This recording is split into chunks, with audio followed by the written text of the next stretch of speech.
kenapa sih lebih memilih pakai topeng? Perizinannya agak Iya. ya susah sih enggak, cuman ya agak beliau ini agak sebenarnya kurang berkenan kalau untuk dipublikasikan. Tapi awalnya aku kayak orang depresi gitu, kayak orang gila gitu. Jadi Kalau kayak aku tiba-tiba ini. Halo guys, welcome back my channel Nova Tanjung. Maaf ya, aku udah lama banget gak upload. Kenapa? Karena kemarin aku tuh sibuk apa? Hamil ya kan, melahirkan, menyusui ya. Tapi di saat sekarang aku alhamdulillah pengen mulai lagi bikin channel YouTube. Sekarang di samping aku ini udah ada, mau sebut nama? nggak usah. Aku manggilnya kakak kali ya. Boleh ya. Ini tidak mau disebut guys namanya, karena memang jujur aku setiap ketemu kakakku ini ya emang bener-bener kayak ngerasa tuh beda aja gitu, dan dari ceritanya tuh emang kalau menurut aku sih berat ya. Kenapa sih lebih memilih pakai topeng?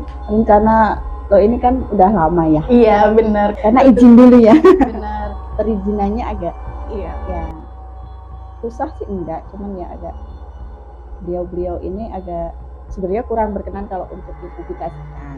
Tapi aku berusaha untuk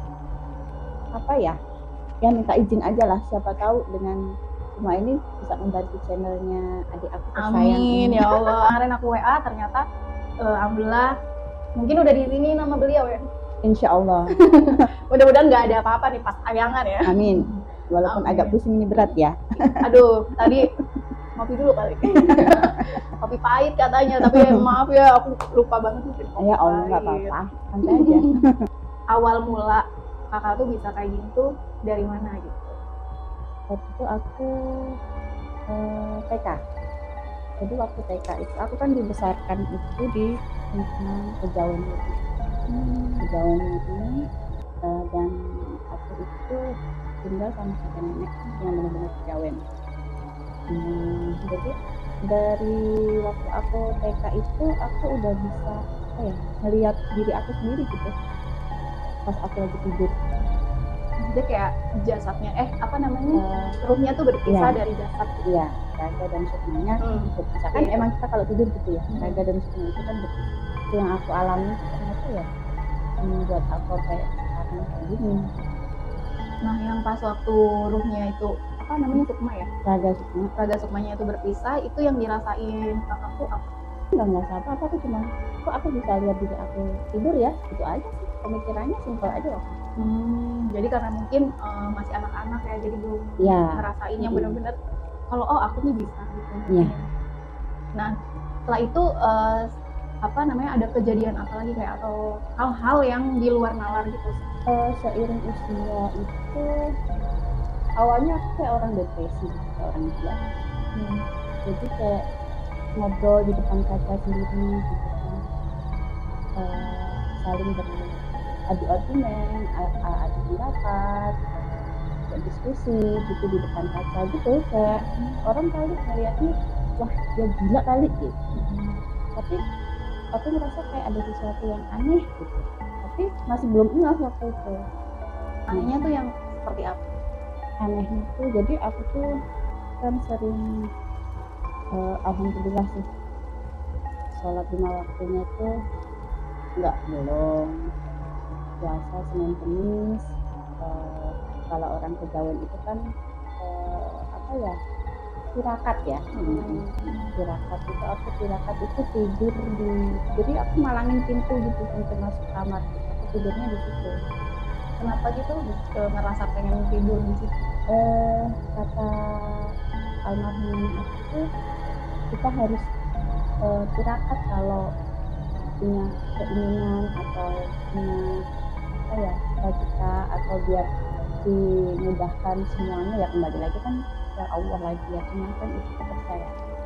Ya udah aku jalan, jadi aku tidur depan pintu, posisi menghalangi pintu gitu, terus sholat malam, terus puasa Senin Kemis. Jadi setiap puasa sholat malam tuh setiap aku ngegelar sejadah itu di sebelah aku tuh kayak ada yang nemenin gitu. Dan yang aku lihat itu posturnya itu dari kaki sampai betis aja itu udah setinggi plafon rumah gitu. kalau bentukan warnanya atau apa? warnanya hitam. Jadi model-modelannya itu kayak dia pakai celana pangsi gitu ya, celana apa ya, orang Betawi itu pangsi ya Oh iya, namanya ya, pangsi. celana hitam yang biasa kalau buat apa sih, ada Kalau daerah sabuk tuh kayak daerah Betawi kah? ya, atau- kayak Betawi Betawi. gitu. Nah, kayak gitu celananya, dan dia tinggi besar gitu, dan setiap aku ngegelas sajadah dia selalu ada di samping aku, dan aku bilang oke, makasih udah selalu mau nemenin aku di saat aku sholat malam gitu. Tapi dia ada kayak perkataan atau apa? Oh, nggak pernah, dia nggak pernah ngomong. Nggak Beliau itu kalau boleh tahu, maaf, ada kayak sebutan nggak atau jadi awalnya aku nggak tahu itu apa. Jadi beberapa tahun kemudian aku kan kerja pulangnya malam, suka sering tuh kita pakai jasa taksi waktu itu, belum ada online ya, masih pakai taksi. Nah, aku punya langganan driver taksi itu, sampai si driver ini tuh kayak apa ya, khawatir gitu karena aku selalu pulang malam, jadi menjelang dini hari. Emang itu langganan gitu? Iya, taksi langganan, dan udah tahu jam berangkat aku jam berapa, jam pulang aku jam berapa. Tiba-tiba bapak itu menyampaikan, Mbak kok nggak pernah dijemput suami gitu kan, waktu itu memang aku sudah bersuami. Oh enggak Pak, ya kan udah ada bapak yang buat langganan jemput. Saya khawatir, kata bapak itu, seandainya saya lagi libur nanti siapa yang mau jemput Mbak, mau nggak saya referensiin driver lain gitu. Oh boleh aja Pak. Terus bapak itu bilang gini, Mbak punya tasbih nggak? Nanti saya kasih isi buat jaga Mbak lah gitu. Nanti saya mintain ke guru saya. Oh berarti bapaknya itu memang bisa juga gitu? Nggak tahu, karena memang waktu usia itu daya sensitivitasnya tuh belum terlalu yang peka banget gitu. Ya aku iyain aja. Beberapa hari kemudian aku kasih tasbihnya, terus bapak bawa ke gurunya, katanya pas waktu jemput bapak driver taksi bilang gini, Mbak kenapa tasbihnya berat banget, Mbak isi apa gitu. Wah Pak, saya nggak pernah isi apa-apa itu tasbih, karena ya memang buat saya zikir aja tiap malam buat sholat. Emang ada isinya apa Pak? Saya nanya gitu. Terus bapak itu bilang, mohon maaf ya Mbak, ini tuh ada jinnya, tapi jin Islam katanya, karena aku tuh dengan ilmu agama tuh masih kurang banget ya wawasannya ya, karena aku dibesarkan di lingkungan kejawen. Ya aku tahu ya kalau jin itu ada gitu, cuman aku nggak tahu mempercayai ya, cuman aku nggak tahu jenis-jenisnya apa. Oh itu jin Islam Mbak, mau dibuang atau enggak? Nah bapak taksi itu, terus aku bilang kalau dibuang gimana, kalau enggak gimana Pak? Ya kalau dibuang nggak apa-apa, nggak dibuang pun juga nggak apa-apa, makanya saya minta izin ke Mbak aja gitu. Oh ya udah, saya serahin ke bapak deh gimana baiknya gitu. Nah dari situ terus aku flashback, apakah dia ini yang suka nemenin aku di setiap aku sholat malam gitu. Terus kayak ada kejadian yang mungkin di luar nalar lagi nggak setelah kejadian sama bapak ini? Kalau kejadian enggak, belum sih, belum. Jadi beberapa tahun kemudian aku tuh ketemu sama seseorang, kemudian seseorang itu manggil aku. Dia itu apanya, teman kerja Pak atau? Jadi dia itu apa ya, waktu itu aku lagi di lokasi kerja. Dia itu salah satu tamu lah di acara itu, tapi itu anaknya anaknya tamu Umurnya masih muda. kisaran 20-an kah? Waktu itu aku gitu, jadi aku umur 35. Sesudah menikah berarti? Iya, sesudah menikah. Nah ini peristiwanya itu semua terjadi setelah aku menikah. Dia panggil aku, terus dia bilang, dia nanya, kamu sini deh, aku mau nanya gitu.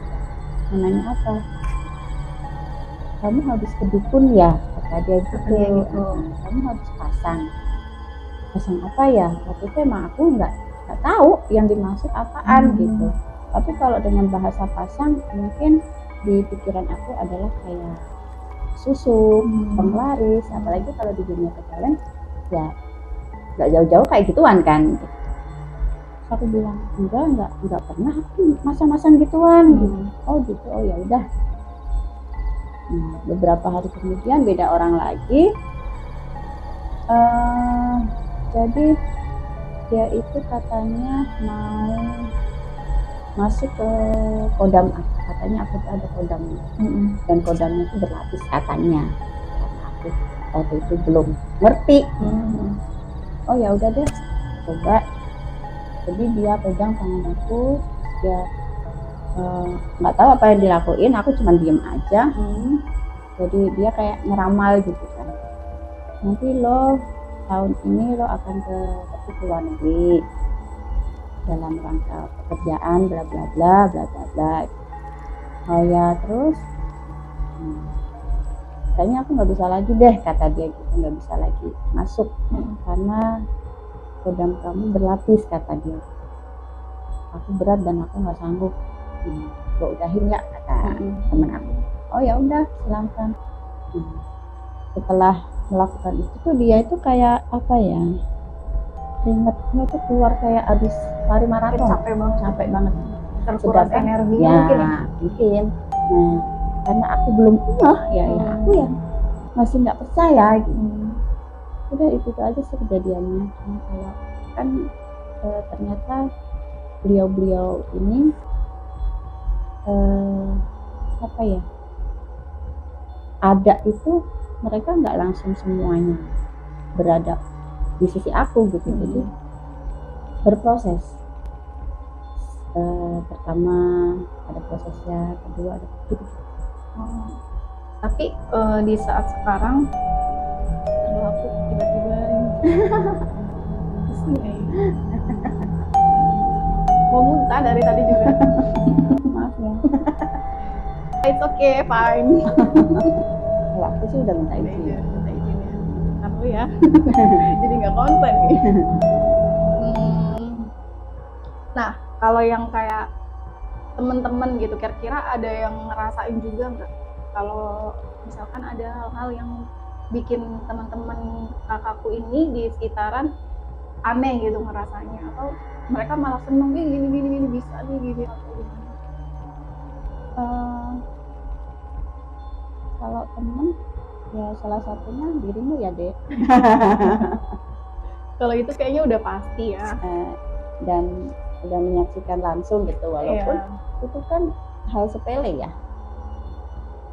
Kalau yang lain waktu itu pernah ada yang menyampaikan, kok kamu gini, tapi ya aku harus ngomong apa gitu kan, nggak mungkin aku jelasin kan ya. Paling aku jawabnya, ya maaf ya, kadang beliau yang mendampingi aku ini suka nggak sengaja menampakkan diri. Kayak itu aja sih. Kalau dari kayak mimpi gitu, mungkin mimpi ada yang bener-bener kayak mengingatkan atau ada bahaya nih, atau pernah nggak mimpi yang bener-bener bikin nggak enak? Aku mimpi firasat gitu maksudnya. Kalau firasat aku nggak harus lewat mimpi sih, mungkin secara nggak sengaja tuh aku akan ngomong sendiri gitu, yang aku sendiri nggak sadar, tapi ada kejadian. Dan beberapa kayak pernah itu aku menegur temen kan. Aku nanya gini, dan aku sendiri pun nggak sadar waktu itu aku ngomong gini, kamu masih hidup gitu. Terus beberapa tahun, ini bukan bulan lagi, beberapa tahun kemudian, sekarang 2 tahun lah, aku ketemu lagi sama teman aku itu, dan kita lagi bahas-bahas ya apa ya, pekerjaan lah, curhat-curhat gitu. Terus tiba-tiba dia menyampaikan itu, dulu lo pernah negor gue kan? Negor apa? Kalau nanya ke gue, kok lo ternyata lo masih hidup gitu, tahu nggak, kata temen aku. Waktu itu aku tuh ternyata aku lagi dikirimin sesuatu sama seseorang yang nggak suka gitu lah. Apalagi kan kalau di dunia klinik dan kejawen, kalau nggak yang negatif gitu.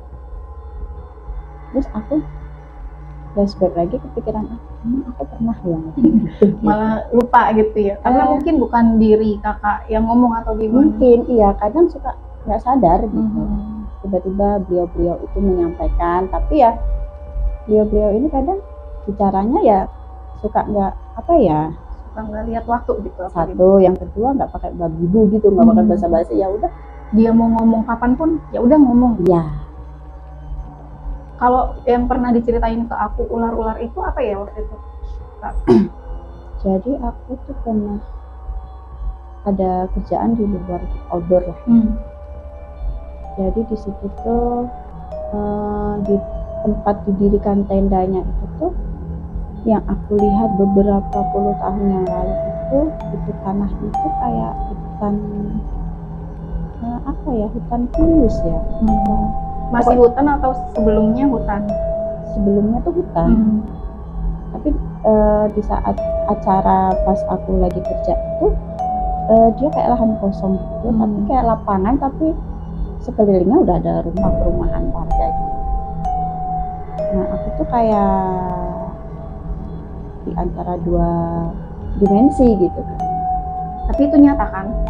2 dimensi tuh ngalaminnya tuh emang lagi di dunia nyata, nggak mimpi gitu? Enggak, emang aku lagi kerja. Karena sadar gitu ya, gelombangnya itu beda kan.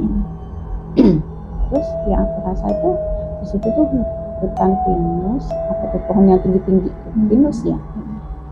Nah beberapa ratus meter aku duduk belakang aku lah, itu tuh kayak rawa. Di sebelah rawa itu kayak ada semacam goa. Nah goa itu kayak ada yang nungguin gitu loh. Dia tuh kayak siluman ular gitu. Yang aku lihat itu jadi cantik, tapi badannya ular. Jadi dia rambutnya panjang, bawa tongkat, terus kepalanya tuh dia pakai mahkota. Nah tiba-tiba mungkin dia itu mau menyampaikan sesuatu atau memberitahu mungkin ya, ini loh dulu itu yang ditempatin manusia-manusia sekarang tuh dulu tuh kawasan aku gitu mungkin ya. Atau beliau ya, maaf ya aku nyebutnya beliau, mungkin beliau ini dia kayak Nyi Blorong mungkin atau gimana? Enggak, beda ya. Kalau dari dandanannya sendiri dia tuh seperti apa? Cantik atau kayak pakai atasnya kemben kah, terus ada bunga-bunga gitu? Kepalanya aja manusia. Oh badannya ular gitu? Sampai sini ular? Ya, tapi dia punya tangan. Jadi dari sini aja. Dari untuk warnanya? Warna ularnya itu kuning keemas.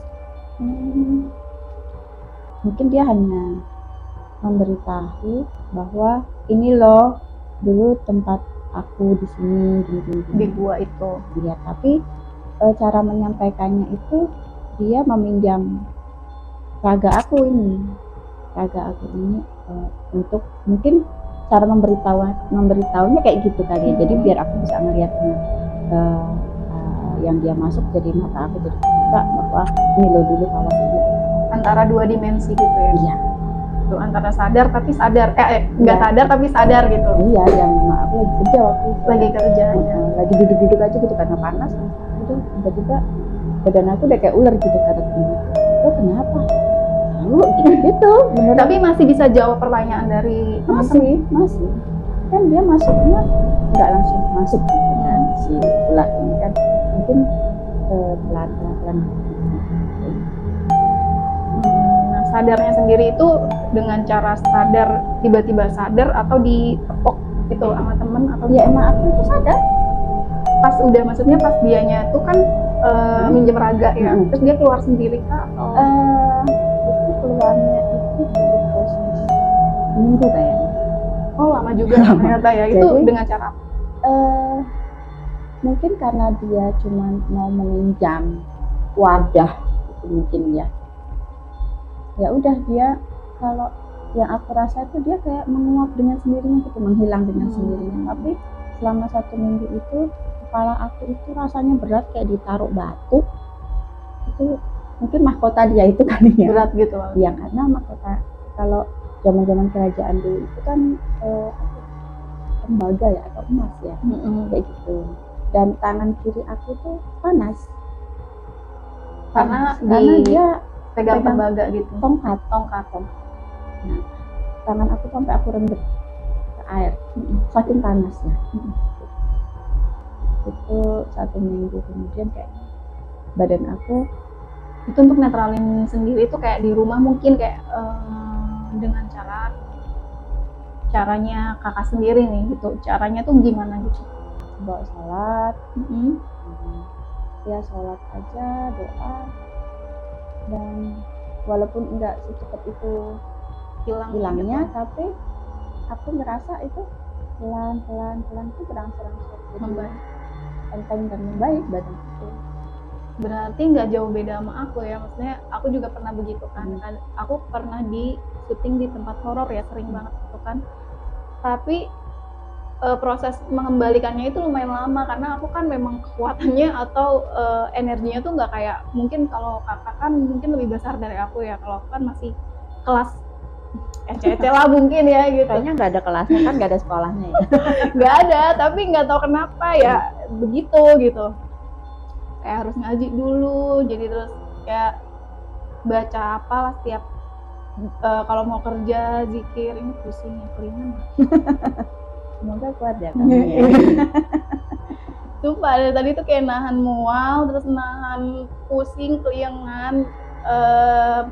Jujur sebelum aku minta kakakku ini untuk diwawancara, nah itu aku memang udah kayak ngerasa ini tuh berat, udah dikerok, udah dipijitin, tapi belum hilang-hilang. Sampai ini juga pusing banget di belakang kepala, pusing kepala. Gak tau kenapa pas sampai sekarang deh pokoknya gitu. Nah mungkin proses balik lagi ya ke bahasan tadi, mungkin aku juga ngembaliinnya prosesnya lumayan lama. Tapi kan kalau kakakku ini kan memang yang kemarin mediasi ya mungkin ya, yang ular itu ya yang tadi dibahas. Itu mungkin kalau ilmunya lebih tinggi gitu, mungkin Ularnya ya. Tapi kan kalau menurut aku ya, kalau dari ceritanya kakak juga itu kan kodamnya kakak ini kan lumayan banyak ya. Ada berlapis maksudnya. Di Ponegoro. Gitu. Jadi ya banyak pengalaman yang nggak normal lah kalau menurut aku gitu. Ya. Kadang kalau aku kangen pengen pulang kampung gitu ya. Kalau dulu prosesnya aku semedi. Kalau bahasa kerennya itu meditasi ya. Ya meditasi. Bahasa kerennya gitu. Itu semedi. Jadi semedi yang aku lakuin itu bukan dengan ritual yang harus ada nyampe atau apa, cukup tenangin diri tanpa memikirkan apapun. Biasanya dulu aku suka jalanin itu kalau kayak orang muslim tuh salat malam lah ya. Udah itu aku meditasinya di jam-jam 2 sampai jam dinding itu baterainya aku copot. Kenapa? Karena masih kedengeran detaknya, suara detiknya. Ya. Karena aku butuh konsentrasi kan untuk aku pulang ke tanah Itu mohon kelahiran. maaf, jam dindingnya taruhnya deket kakak atau gimana nih sampai suara detiknya tuh Ya, kedengeran gitu. Kalau benar-benar sepi pasti kan suara detak jam itu pasti kedengeran. Kan kebetulan jamnya ada di kamar ya. Oh berarti harus benar-benar konsentrasi Iya. banget, tidak ada suara sedikit pun gitu ya. Iya. Karena aku kangen sama akhir aku ya aku pulang. Jadi aku yang pulang adalah ya sukmanya aja. Jadi aku cuma pengen nyium bau tanah dimana aku dilahirin, pengen nyium bau kamar aku waktu aku masih kecil, tidur di situ kayak gitu. Terus pengen ke makam nenek, ya itu caranya aku dulu. Berarti nggak menutup kemungkinan kodam yang ada di kakak ini tuh dia ada yang dari kampung juga berarti. Ya semuanya dari sana. Dari sana. Ya pantes ya. Selain pengalaman itu ada lagi nggak kak yang kayak misalkan mediasi lagi nih sama kodam kakak atau gimana? Meditasi. Kalau dulu aku meditasi dulu. Kalau sekarang kalau aku pengen pulang dengan ngobrol gini pun aku juga bisa pulang. Oh gitu, jadi pulangnya tuh kayak pulang raga gitu ya? Oh iya salah, pulang sukma maksudnya kayak Kalau gitu. raganya hilang kamu takut nggak? Iya juga sih ya guys ya, benar sukmanya yang pulang tapi kok bisa begitu ya? Itu belajarnya tuh dari mana ya? Aku nggak belajar, tapi bisa sendiri. Iya. Dan kalau dulu masih pakai meditasi gitu, aku kadang kalau udah capek, kan biasa meditasi kita duduk, aku tiduran aja, karena saking kelelahannya aku pengen pulang, tapi aku meditasinya sambil tidur turut. Pulang, aku terbang pulangnya. Terbangnya tuh gimana nih maksudnya, sampai bisa ngerasa terbang sendiri atau kayak di alam mimpi gitu? Enggak, ya aku terbang enggak. Karena aku kayak Superman tau nggak? Iya tahu. Terbang. Nah karena aku mungkin tidur aku tutup, jadi aku terbangnya gitu kali. Pulangnya terbang. Iya terbang. Karena dan itu kan nggak malam hari, itu pagi hari. Aku habis pulang kerja itu ngantarnya jam 9 pagi. Aku pengen pulang, aku kok tiba-tiba kangen gitu. Aku pulang dan saking buru-burunya mungkin biar nggak ketahuan sama mama aku, maksudnya ketawanya itu biar nggak keburu diketok kamar aku gitu loh, buat yang aku suruh bangun gitu loh. Karena kan waktu itu mama aku sama aku tinggalkan. Aku buru-buru pulangnya, saking buru-burunya aku nabrak pohon. Nah jadi kalau sukma itu yang aku rasain, yang sukma aku itu nabrak sesuatu, dia akan pulang lagi ke raganya. Nah itu posisinya karena mungkin sukma itu masuknya cepet, dan raga itu kan ya lemes aja kan, karena kalau nggak, akhirnya aku jatuh lah aku dari tempat tidur. jadi aku nggak jadi pulang. Tapi kalau kayak gitu tuh ngerasanya bener-bener kayak nabrak terus sakit atau gimana? Atau cuman kayak ya, kaget gitu? Kaget. Makanya sampai sekarang aku nggak bisa kalau dibangunin itu dibagi. Kenapa? Aku kaget, aku pasti teriak. Karena apa tadi, raganya ya? Sukmanya itu lagi nggak di tempat, jadi kaget. Jadi kayak berasa kalau dipegang gitu kayak sukma aku tuh kayak ditarik gitu loh, harus langsung masuk ke sini, terus aku akan teriak. Nah bangunin aku mah gampang, cuma panggil aja. Panggil dalam hati gitu? Enggak, dipanggil aja kayak namanya? Iya, kayak aku manggil kamu Kak gitu. Nah, Kak, bangun. Tapi kakak sendiri tuh bisa kayak gitu tuh ada ritual atau kayak yang kayak gimana? Yang dijalanin nggak sih setiap harinya gitu? Nggak ada. Tapi emang bisa dari leluhur gitu? Banyak yang bilang ya. Dan mungkin kalau dikasih pilihan iya dan mau dan enggak, pasti aku bilang enggak. Tapi kayaknya tidak ada pilihan untuk aku ya. Jadi ya alhamdulillah ya aku bisa menerima aja sampai sekarang dengan adanya aku seperti ini. Ada niatan untuk ngasah atau enggak sama sekali? Enggak, asal aja begini ya. dimana semakin aku asah. Iya Jadi juga aku sih. pernah itu ngancengin tirakat ya. Jadi yang ada di telinga aku itu semua kedengeran. Jadi kayak kamu lagi mikirin apa, dia mikirin apa, kedengeran di telinga. Oh, bisa ngedengerin apa yang orang pikirkan gitu. Iya, terus dalam Kayak dengan hati, cara ngelihat doang. ya kayak gini aja nih, kamu lagi mikirin apa, jadi aku tahu gitu. Jadi terlalu berisik gitu. Jadi akunya capek. Gitu. Kan aku ya kayak kita di pasar aja lah ya, di pasar yang terlalu berisik, kamu pusing nggak sih? Pusing banget. Apalagi ini. Jangankan bisa dengerin pikiran orang lain gitu. Bisa baca aja nggak dengerin, puyeng gitu kan. Dan itu pun yang aku dengar nggak cuma di yang kalian gitu, tapi dimensi yang lain juga kedengaran juga. Jadi aku jadi Kayak orang gila ya jatuhnya gitu. Iya. Dan aku kan nggak mau gila ya. Iya. Sampai segitunya gitu. Berarti emang kalau menurut aku nih ya Kak, berarti kakak tuh udah tinggi nih, maksudnya udah tinggi taraf apa ya, ilmunya gitu kalau dibilang orang ya. Nggak tahu ya, kan aku nggak sekolah ya ini ya. Bukan ilmu sekolah ya, maksudnya ilmu untuk kayak ya aku nggak tahu ya tahap-tahap atau ininya. Mungkin ada yang lebih, cuman tergantung kita tujuannya untuk apa kan. Mungkin kalau kejawen kan biasanya kalau kita nggak ada yang menuntun atau mengarahkan, pasti akan ke yang negatif.